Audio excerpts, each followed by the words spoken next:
नमस्कार, आप देख रहे हैं भारत 24 का डिजिटल प्लेटफॉर्म, साथ में आपके शिखा ठाकुर। 12 जून को एयर इंडिया की प्लेन हादसे का शिकार होती है और उसके बाद जो कमेटी है वो बैठी जांच पड़ताल इसको लेकर के लगातार हो रही है। लेकिन सबसे बड़ा सवाल ये है कि आखिर इस प्लेन हादसे का जिम्मेदार कौन था, क्या कुछ हुआ है। इस पूरे संदर्भ में इसके बारे में जानकारी दें उससे पहले आपको बता दें कि किस तरीके से विदेशी मीडिया इस पूरे मामले को घुमाती हुई नजर आ रही है। जैसा कि रिपोर्ट सामने आया है जिसमें यह बताया गया कि प्लेन की स्थिति सामान्य थी।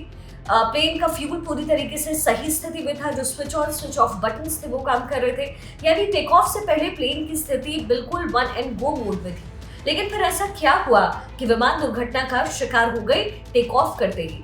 अब इसको लेकर की जो शुरुआती जांच रिपोर्ट सामने आई है उसमें कई खुलासे हुए हैं। सबसे बड़ी बात यह है कि जो fuel switch on switch off mode है इसको लेकर के अब सवाल उठाए जा रहे हैं। लेकिन सबसे पहले जांच रिपोर्ट क्या कहती है उसे आपको समझा देते हैं। जांच रिपोर्ट में यह कहा गया है कि जब फ्लाइट टेक ऑफ होती है उसी समय जो दोनों पायलट्स हैं उनके बीच में कॉन्वर्सेशन होता है और कॉन्वर्सेशन में पायलट की तरफ से दूसरे पायलट को कहा जाता है कि ये फ्यूल का जो बटन है वो किसने बंद किया है। उसमें दूसरा पायलट यानी जो को पायलट बैठे हुए थे उनकी तरफ से ये कहा गया कि ये मैंने नहीं किया, और जो तीसरी आवाज ब्लैक बॉक्स में कैद हुई है वो दोनों ही पायलट की हुई है जिसमें मेडे का कॉल दिया गया है।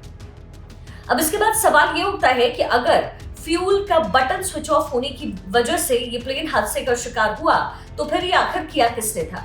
जाहिर तौर पर इसको लेकर के अलग अलग थ्योरीज इस समय सामने आ रही है और ये कहा जा रहा है विदेशी मीडिया द्वारा कि ये पायलट की गलती थी। जाहिर है पायलट अब इस दुनिया में नहीं है, दोनों ही पायलट इस दुनिया में नहीं है और विदेशी मीडिया इस पूरे मामले को लेकर के आगे बढ़ती नजर आ रही है और इसमें पायलट्स की जिम्मेदारी बताती हुई नजर आ रही है। आप जानते हैं कि एयर इंडिया का विमान बोइंग का होता है और बोइंग ब्रिटिश कंपनी है, तो जाहिर तौर पर इसे बचाने की कोशिश ब्रिटिश मीडिया द्वारा की जाएगी।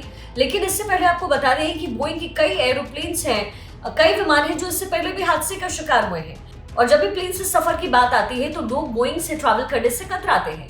एयर इंडिया की जो विमान थी जो अहमदाबाद से लंदन के लिए उड़ान भर रही थी वो भी बोइंग की ही थी, लेकिन अब जो सारा दारोमदार है वो दोनों पायलट्स के ऊपर थोपा जा रहा है। मीडिया रिपोर्ट्स ये कहती है कि जो पायलट यानी जो मुख्य पायलट वहां पर उस प्लेन में मौजूद थे उनकी तबीयत ठीक नहीं थी। ये मैं उस समय की बात नहीं कर रही। उनकी तरफ से कहना था कि कुछ दिन पहले उनकी मां की मृत्यु हुई थी जिससे वो सदमे में थे और कुछ दिनों पहले ही उन्होंने मेडिकल लीव भी लिया था। लेकिन जब भी कोई पायलट एरोप्लेन उड़ाने निकलता है तो उसकी जांच पड़ताल की जाती है और ऐसी स्थिति में वो पायलट पूरी तरीके से ठीक था, ये रिपोर्ट कहती है।